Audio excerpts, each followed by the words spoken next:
consider myself a death doula, a grief worker, someone who facilitates grief rituals and workshops, and using the support of the natural 5 elements, earth, air, fire, water, and spirit.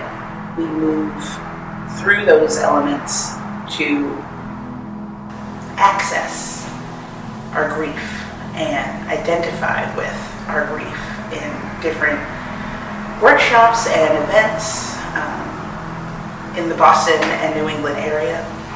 And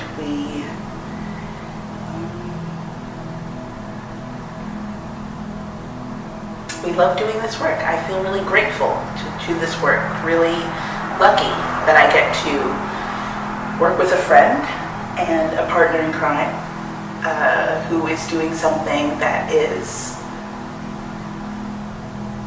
not mainstream yet, but coming into the light of the mainstream. I find myself in awe of these precious moments within ritual, where we give space for everything: pain, joy, grief, sensuality, structure, disorder, and chaos, beauty, sweetness, gentleness, tears, and allowing the flow to happen in all aspects of that. This is a closing of the bone ceremony, which is usually a postpartum ritual of bringing the mother back into herself and back into her pre-pregnancy body, closing off what's been opened wide to allow flow to happen, allow movement to happen within her. This is an offering for sacred feminines to pour into themselves, to be supported by other women and be poured into themselves by other women.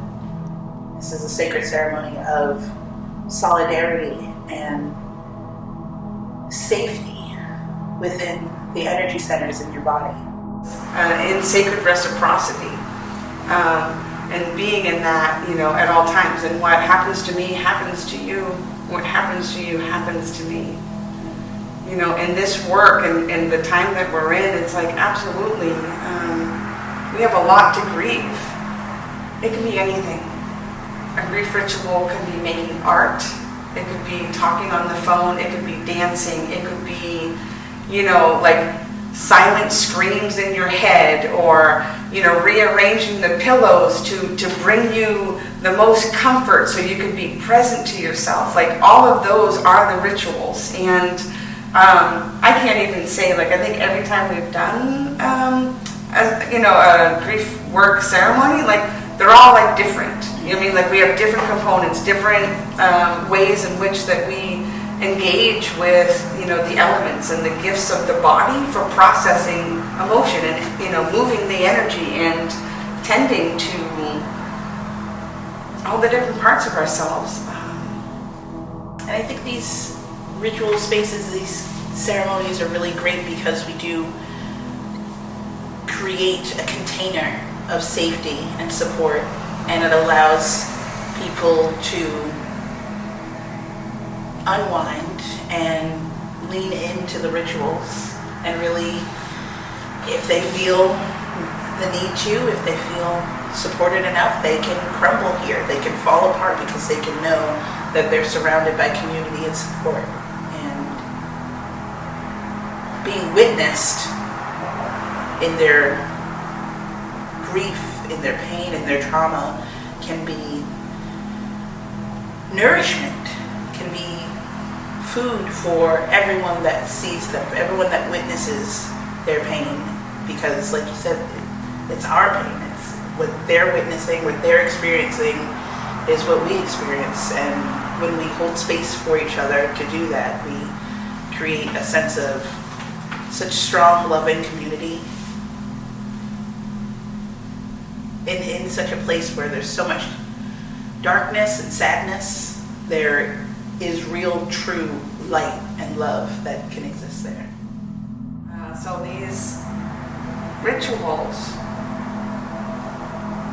do allow me to release and give back, you know, for the next growth, the composting that you're always talking about, you know, composting our grief, our, you know, our past, you know what I mean, for a future.